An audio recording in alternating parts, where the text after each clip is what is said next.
दोस्तों सब्सक्राइब करें हमारे चैनल को और बेल आइकन को प्रेस करके ऑल पर क्लिक करें। आज हम आपको सुनाएंगे अमरनाथ धाम से जुड़ी शिव पार्वती की कथा। एक बार देवी पार्वती ने देवों के देव महादेव से पूछा, ऐसा क्यों है कि आप अजर हैं, अमर हैं, लेकिन मुझे हर जन्म के बाद नए स्वरूप में आकर फिर से बरसों तप के बाद आपको प्राप्त करना होता है। जब मुझे आपको पाना है तो मेरी तपस्या और इतनी कठिन परीक्षा क्यों? आपके कंठ में पड़ी नरमुंड माला और अमर होने के रहस्य क्या है? महादेव ने पहले तो देवी पार्वती के उन सवालों का जवाब देना उचित नहीं समझा, लेकिन पत्नी हट के कारण कुछ गूढ़ रहस्य उन्हें बताने पड़े।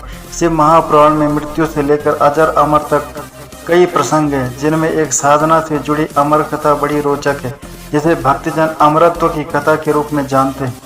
हर वर्ष हिमालय में अमरनाथ, कैलाश और मानसरोवर तीर्थ स्थलों में लाखों श्रद्धालु पहुंचते हैं, सैकड़ों किलोमीटर की पैदल यात्रा करते हैं। क्यों? यह विश्वास यूं ही नहीं उपजा। शिव के प्रिय अधिक मास अथवा आषाढ़ पूर्णिमा से श्रावण मास तक की पूर्णिमा के बीच अमरनाथ की यात्रा भक्तों को खुद से जुड़े रहस्यों के कारण और प्रासंगिक लगती है। पौराणिक मान्यताओं के अनुसार मां अमरनाथ की गुफा में ही वह स्थान है जहां भगवान शिव ने पार्वती को अमर होने के गुप्त रहस्य बतलाए थे। उस दौरान उन दो ज्योतियों के अलावा तीसरा वहां कोई प्राणी नहीं था, ना महादेव का नंदी और न ही उनका नाग, ना सिर पे गंगा और ना ही गणपति कार्तिकेय।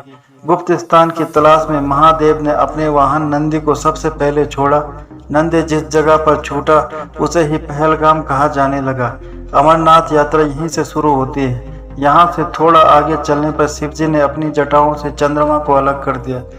जिस जगह ऐसा किया वह चंदनवाड़ी कहलाती है। इसके बाद गंगा जी को पंचतरणी में और कंठाभूषण सर्पों को शेषनाग पर छोड़ दिया। इस प्रकार इस पड़ाव का नाम शेषनाग पड़ा। अमरनाथ यात्रा में पहलगाम के बाद अगला पड़ाव है गणेश टॉप। मान्यता है कि इस स्थान पर महादेव ने पुत्र गणेश को छोड़ा। इस जगह को महागुणा का पर्वत भी कहते हैं। इसके बाद महादेव ने जहाँ पिस्सू नामक कीड़े को त्यागा वह जगह पिस्सू घाटी है। इस प्रकार महादेव ने अपने पीछे जीवनदायिनी 5 तत्वों को स्वयं से अलग किया। इसके पश्चात पार्वती संग एक गुफा में महादेव ने प्रवेश किया।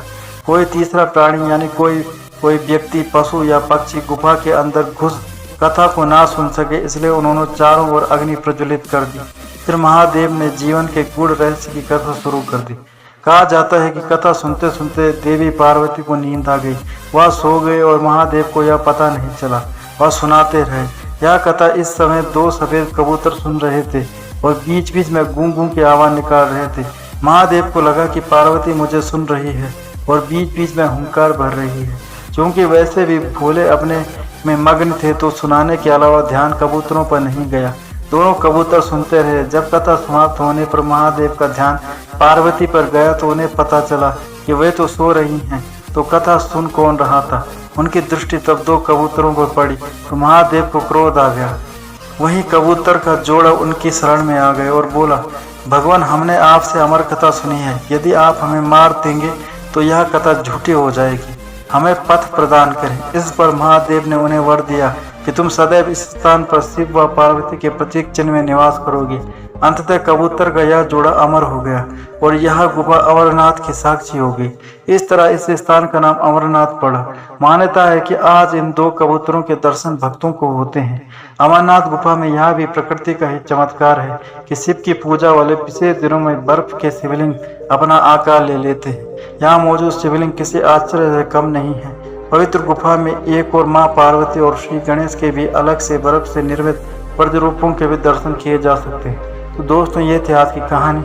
उम्मीद करता हूँ आपको कहानी पसंद आई होगी। अगर आपको कहानी पसंद आई है तो चैनल को सब्सक्राइब करें, बेल आइकन को प्रेस करके ऑल पर क्लिक करें, वीडियो को लाइक तथा शेयर करें और हमें सपोर्ट करें। धन्यवाद।